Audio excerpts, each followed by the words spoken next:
Put down your sausages, and your knife and fork, put on your chips, whatever it is you're eating. I made an assumption that you're eating sausage and chips. I'm back. It's Thursday. It's live Q&A, coach drop-in. So I'm here ready to field any questions anybody has about anything to do with training or life.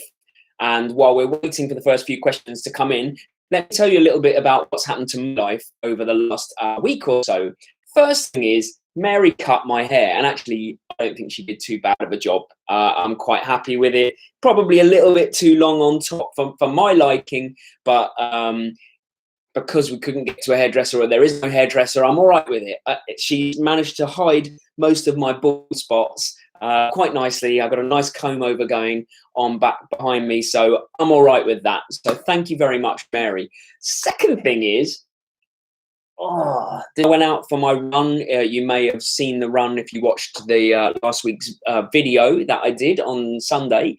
My back went, which it couldn't have come at a worse time, in that I had this whole lockdown thing on lockdown. Training, no problems. I was, once or twice a day, I was doing strength work. I was happy as Larry and smug in my own little world. And I mean smug. I mean, I do smug very well. I have a very good smug face. Maybe too smug. Maybe Karma didn't like that happening, but my back has gone. I haven't been able to train since Saturday, and it's now Thursday. So I'm washing the car.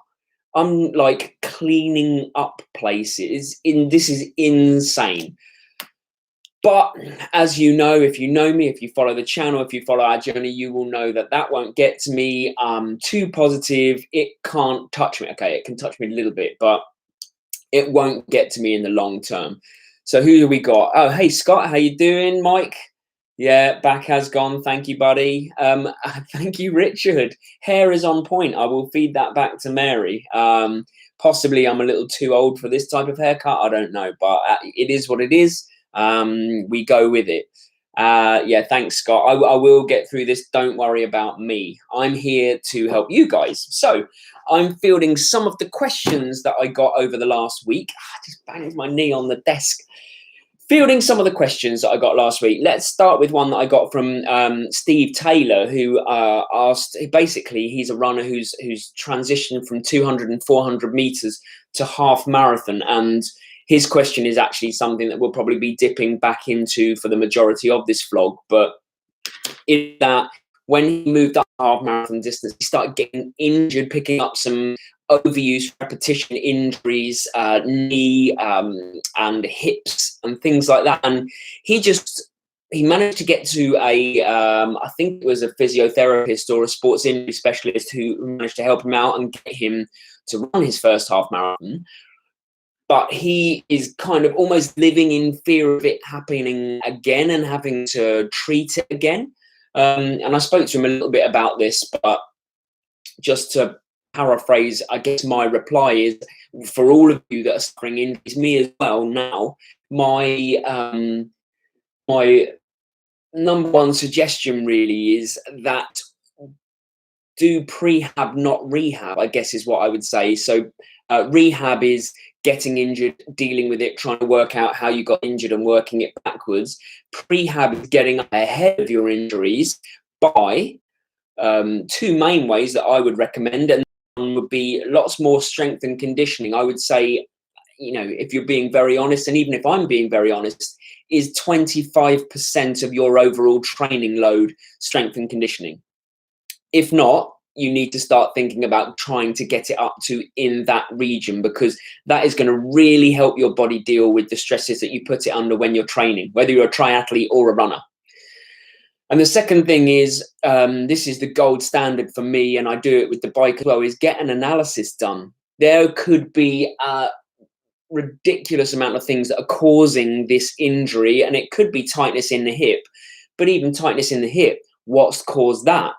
And it tends to go back to a running gait, some kind of biomechanical inefficiency in your running that you have no idea about. You don't even know it's there, that an analysis can bring to the forefront and help you out.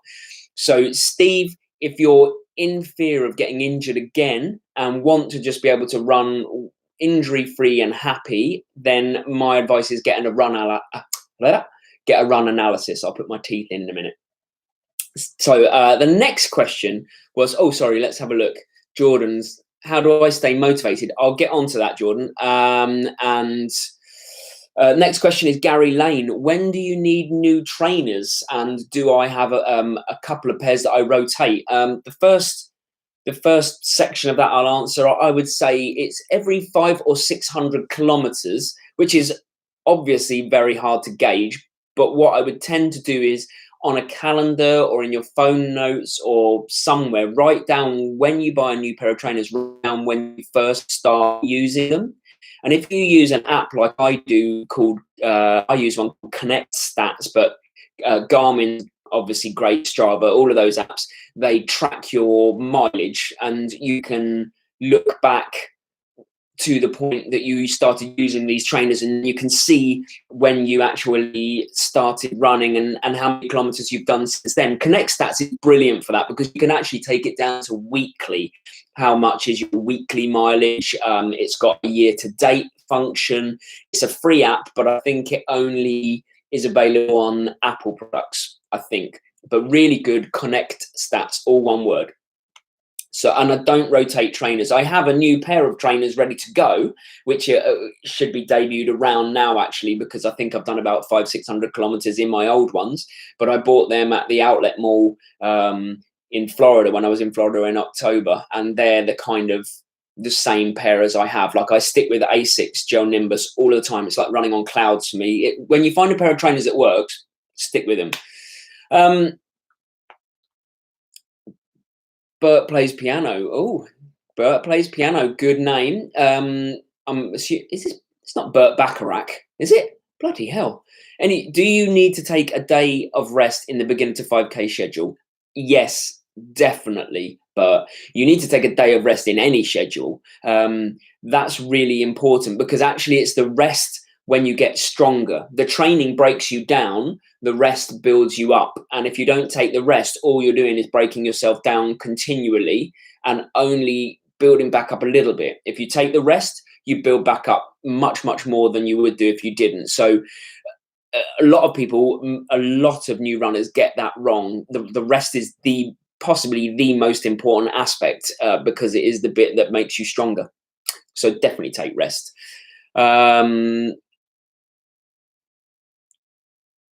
What does good for age time qualifying mean? I'll get back to that as well. Okay. And suggestions for good running shoes. Well, like I said, Annie, I'm very biased, but Asics have done the job for me. When I switched from Asics, I got injured. Which questions? I mean, there's questions coming in. I don't know which ones to answer. Let's go with Jordan's one about how I stay motivated. This is a really difficult one in that I can't nail it down to one thing, but I would say it is a combination of three things. It's the search of mastery. Mary's just walked past me out of the shower.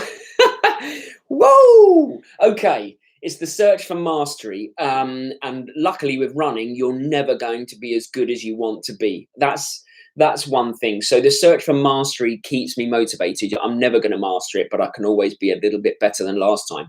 Add that in, okay, to autonomy. All right. So what I mean by that is that I drive this myself. I'm in control. I feel like I'm in control of my destination, if you like, as well, which is really super important to me to be motivated. And if you're wondering where this is all from, it's from Daniel Pink's book called Drive. He talks about motivation 3.0. It's how to be super motivated, and the three factors are autonomy.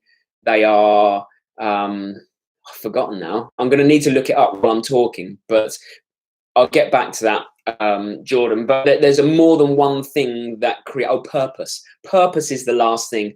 You have to have a purpose, and for me, my purpose in life, I feel, is helping other people find their purpose and fulfill their potential. And I can do that personally through running, through keeping fit, through setting an example and being a coach. So that's my purpose, and that's how I stay motivated. I don't think I would have as much what's the word? I wouldn't have as much gravitas to kind of feed back to you guys about how to stay fit, how to stay motivated, how to run if I didn't do it myself.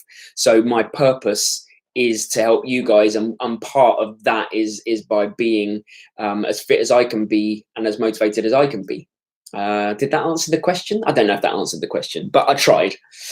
Okay, so what do good for age qualifying times mean?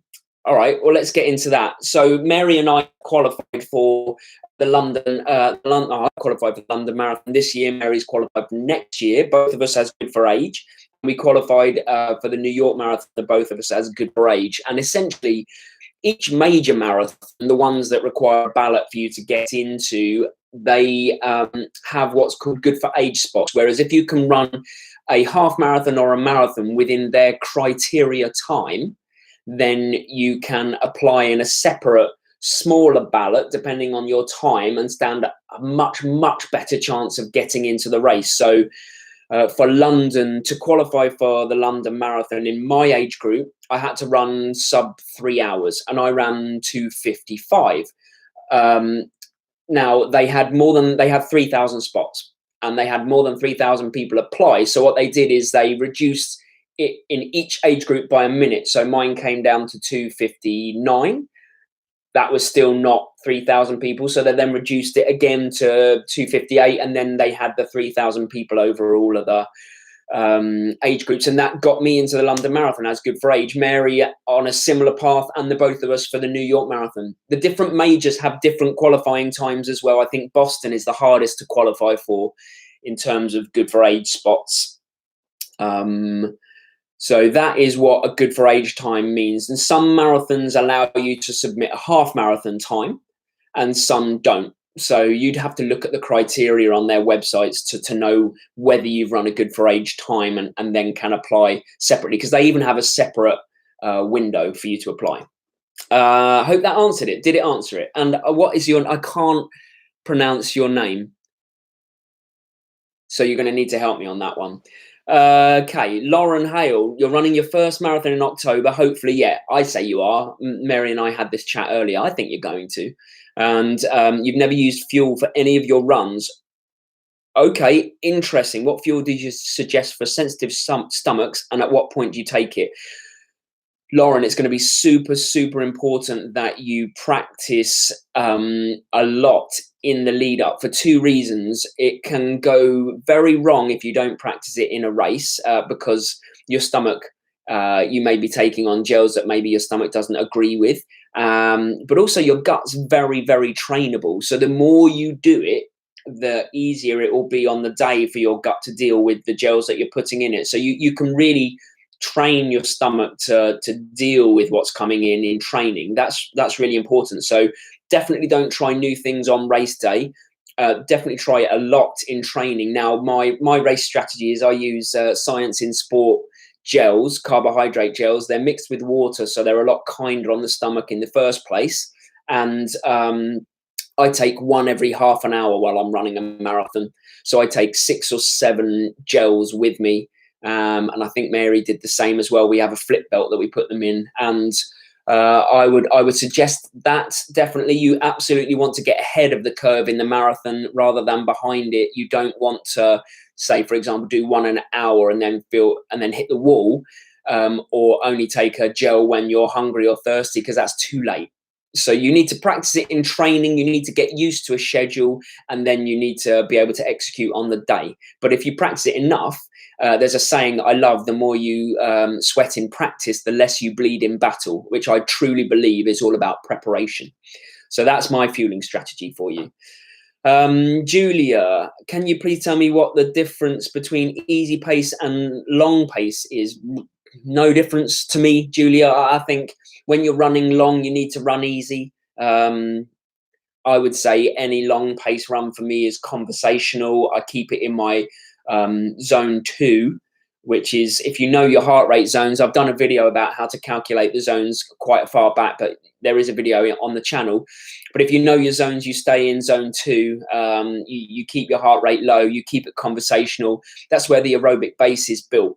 The moment you start going above those zones, the body has to focus on other things as well as building the aerobic base, like removing lactic acid and stuff, and you don't get the pure benefits of running in a base zone. So you keep them all really easy, almost guilty easy, I would call it. You're running and you're like, man, this feels too easy, I should be pushing it. But you shouldn't be pushing it. That's the key here.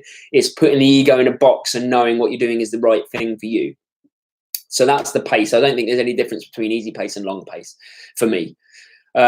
Scott, your mum's injured their knee inside of the thigh. Is there any recommendations for exercises she can do? If it's currently injured, don't stretch it, would be my first thing. Stretching an injured muscle only just stops it from healing. I would say you could foam roll the area around, and I think, you know, lots of strengthening. Once the pain's gone away, some strengthening stuff would be good as well. But certainly that's not a dry cough and that's not persistent.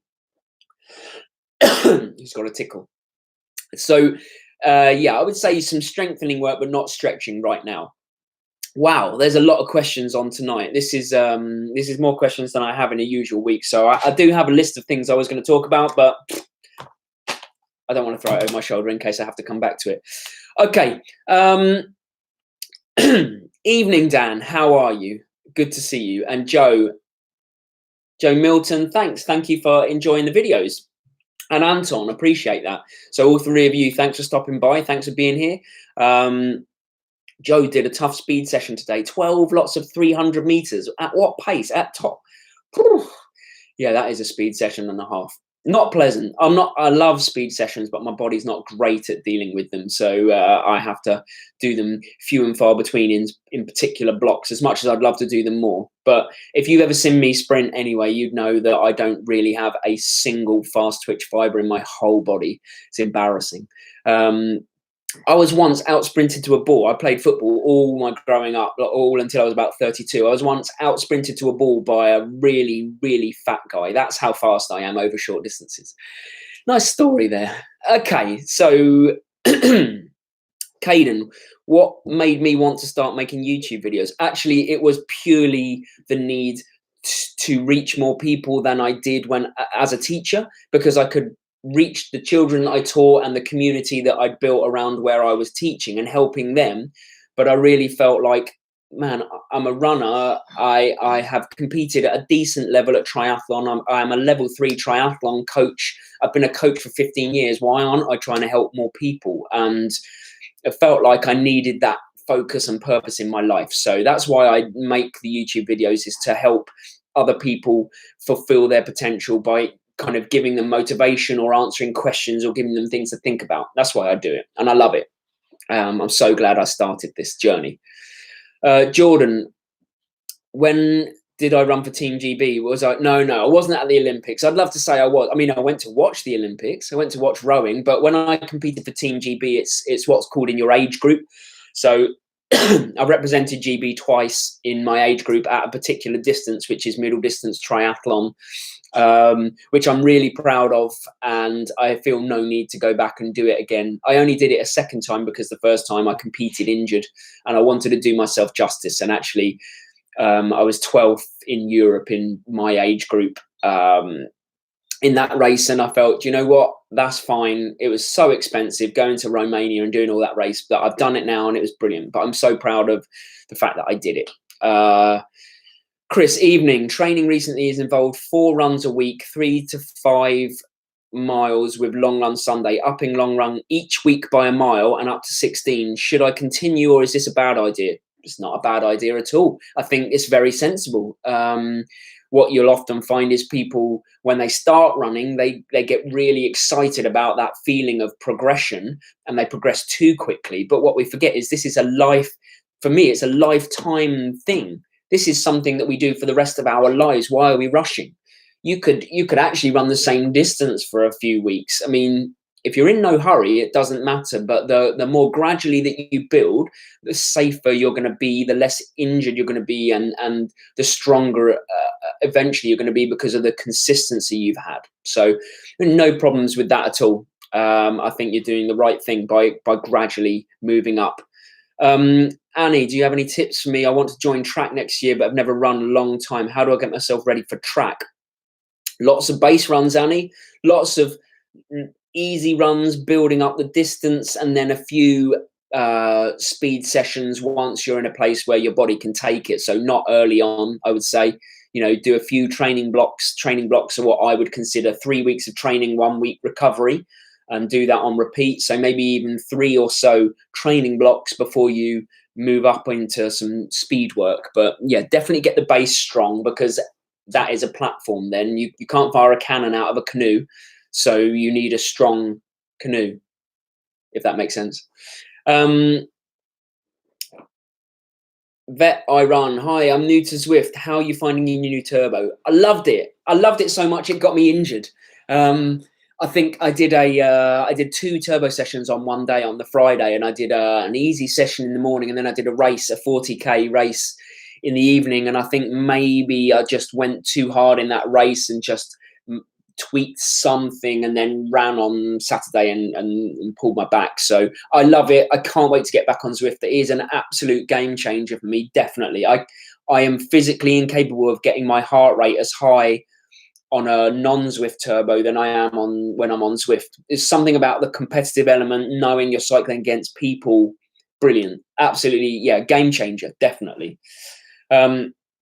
Canadian, hey mate, how you doing? Any suggestions for dealing with lower back pain? Well, funny you should say that, because I'm going through exactly that.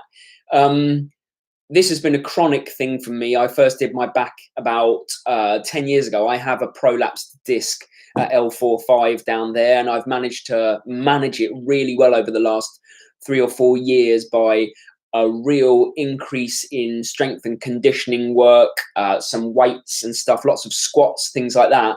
I could do a video about it. Actually, it probably would help some people out there, because it certainly would help me. I might do a video about lower back pain and dealing with that. But since the crash last year, it's gone twice. So obviously something's gone out of whack in my body that my back is not dealing with it very well. So I'll have to try and work on that. But lower back pain, absolutely. Lots of strengthening, lots of core, lots of Pilates, things like that really helped me. Okay, no worries, Julia. Hope that's good. Anton, have I tried to build new habits during this lockdown? Yeah, no, not new habits. I mean, I'm trying to read more books, but no, not new habits other than structuring my day like I did. When did I do that? I did a vlog about that a couple of weeks back, about really coming up with a tight structure for the day. I'm trying to build that as a habit in my day, because I wasted a load of my day today. I did wash 2 cars and do bits and bobs, but I need to come up with some more habits, that's for sure. So any suggestions, send them my way. Thanks, Lauren. No problems at all. Scott, aerobic bases. What is aerobic base? Aerobic base is your body's ability to deal with the oxygen that's coming in and feed the muscles to create energy. Essentially, that's the layman's terms of it. And if you don't work on your aerobic base, then when you're doing a race, for example, then your body is not dealing very well with the oxygen that's coming in, or as efficiently as it could do. So when you're racing at high levels, your body's then focusing on getting rid of the lactic acid as quickly as it can from the muscles. And if it's not very good at getting oxygen to the muscles and things like that, like your aerobic base, then you're going to struggle more than you would if you had a really solid aerobic base. That you over pushed it, worth the investment, and may look into it when you I over pushed it. Yeah, it is a nightmare, but definitely worth the investment. Zwift is worth the investment for sure. Hi Ben, I'm 15, training for a half marathon with your plan, 2 weeks in, couldn't even run a mile, now I can run 4, 5 tomorrow. Great stuff, brilliant. Couldn't be happier for you. Let me know how it goes, but do not neglect the rest. Do not neglect the strength and conditioning. The running is only part of the puzzle. All right, make sure that you remember that. That's super important. If you're 15 now, we want you running until you're 95. So don't rush anything. I plan to be a world champion in the 90 to 95 bracket of triathlon. That is my aim. I'm putting it out there now. That's what I want to do. So everyone needs to be thinking long term. All right, Richard, best tips for increasing cadence drills. Those drills that I did last week, the run drills, are really good. Some of those are really good. Fast feet type drills are really good for increasing cadence, reducing your contact time with the ground, which is essentially what you want. You want as little time on the ground as possible. Oh,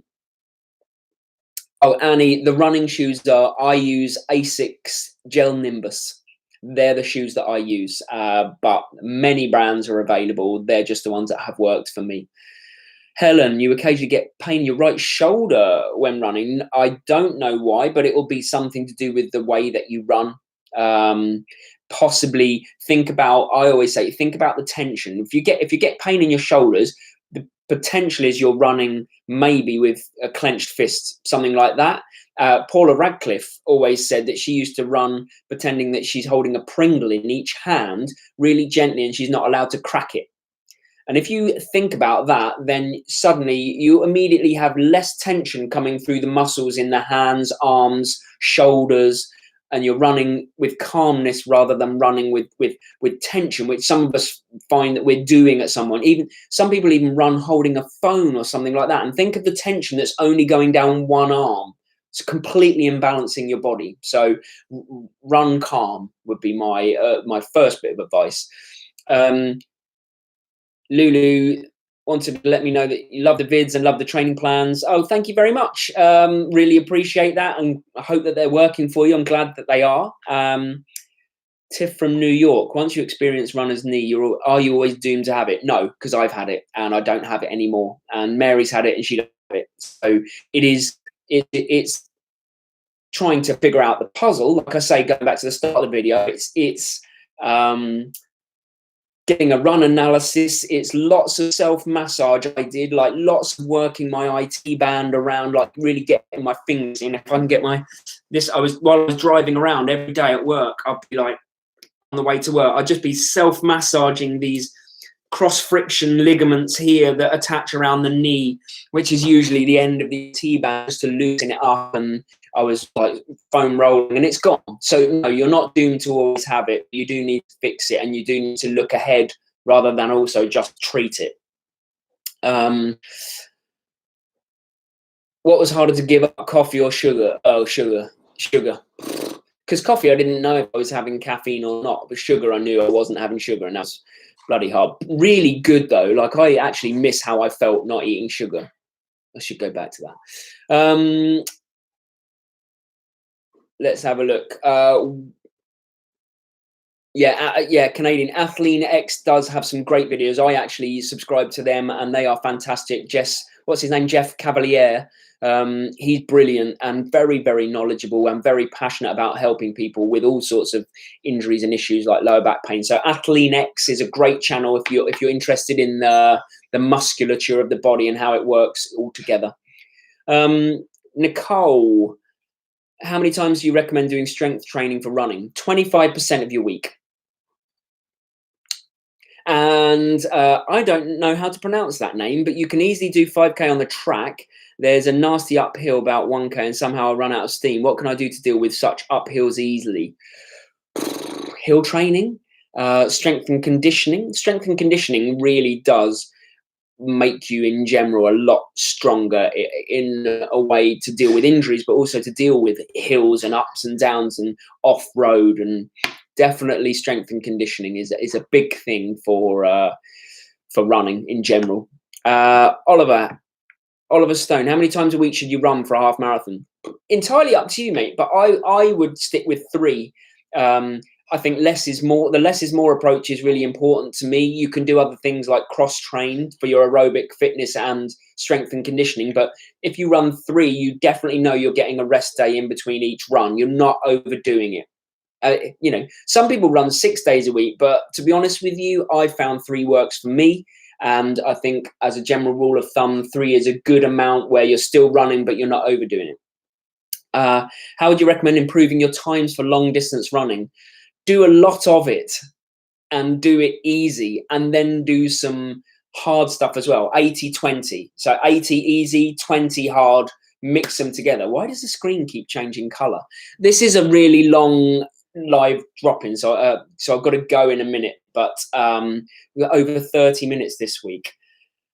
Ben, looking for a new running watch. Yes, Garmin. Whoop, whoop. Love Garmin. I swear by them. I know friends that are ultra runners that have gone from watches like Polar to Garmin, and they cannot believe how good Garmin is and the functionality of it and things like that. So the Forerunner series, superb. I'm biased because I've always had Garmin, but love them. Dan, do you have a preference with regards to heel to toe drop run? No, I like neutral shoes actually, as much as possible. Saucony, so that I ran a sub 3-hour marathon in January and lost complete motivation since. Have you got anything booked in? If you haven't, that's why. When you prepare for something for so long and you achieve what you want, it tends to be that the relief first, but then the downside after, the motivation drops because you focus on that one thing for so long. If you start booking other things in and give yourself the rest, but then start training again, you're golden. Like, I never allow myself to think I've got nothing in the plans. I've got nothing planned. I never allow that. I know where I'm up to next year and beyond, because it keeps me accountable and it keeps me driving forwards. Man, so many questions. Does treadmill pace translate to outside running pace? I don't think so, because unless you put it on a 2% gradient, because running on outside, you're having to propel yourself forward, where there's a treadmill, you're just having to lift your legs up because the ground is just running underneath you anyway. So it's more about leg turnover on treadmill, whereas outside is propelling yourself forwards using slightly different musculature. No, you're right. Nobody sticks to that 25%, but they should. Have a look at Simon Ward if you're interested in a very good coach. He's a good guy. Simon Ward is one of the top triathlon coaches in the country, receives lots of awards. He was actually one of the coaches on one of the mentors on my level 3 course. Really nice dude. I've spoken to him a number of times. He swears by the 25%, if not 33% rule of strength and conditioning. So you want to maybe go and have a look at him and see what he says about it as well. Just finished work, so won't be able to join. Oh, okay. Well, welcome. And thanks for stopping by right at the end. And that's about it. Blimey. Okay, that was a marathon. See what I did there? A little bit of wordplay. That was a marathon drop-in session. Fair play to anyone who's watching this after the live all the way through. Good for you. Appreciate that. If you're not subscribed to this channel, then maybe consider doing that. I'm not a hard sell type of guy. You know, if it's not for you, it's not for you. But the more people that I can reach, the better for me, because all I really want to do is help people. Like, that's what drives me. And we're at about 6,700 subscribers. I really want to get to 10,000 by the summer. So I'm going to grind hard, keep putting out content, and hope that people spread the word. And just thank you guys for stopping by and dropping in and asking these questions that have kept me talking for 33 minutes. And I feel like it's gone really quickly. Okay, it's chicken enchilada night now, so I'm going to go and eat chicken enchiladas, and we're going to watch the end of Tiger King. So my last bit of advice is, if you haven't seen Tiger King, you must watch Tiger King. It's amazing on Netflix. It's the craziest series. Have a great week. Sunday is the next vlog. Oh, what's coming up? Yeah, by all means, share this as much as possible on your Facebook page if you want to. You can take a shareable link from YouTube. But again, like I say, I won't ever be a hard sell person, and I really aim to never have adverts on my channel as well, because they drive me nuts. I just want it to be pure and to help as many people as possible. So I hope that I am. And now, Tiger King, Carol Baskin did do it, probably. Allegedly, because I realised this has just gone out live. Have a great week. I'll see you Sunday. This Sunday, we're doing a video about Mary's progress and where she's been after the Seville Marathon and how she's working towards the New York Marathon now.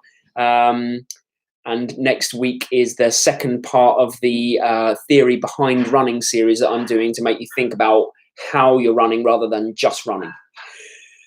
Enchiladas. Peace out. See you next week.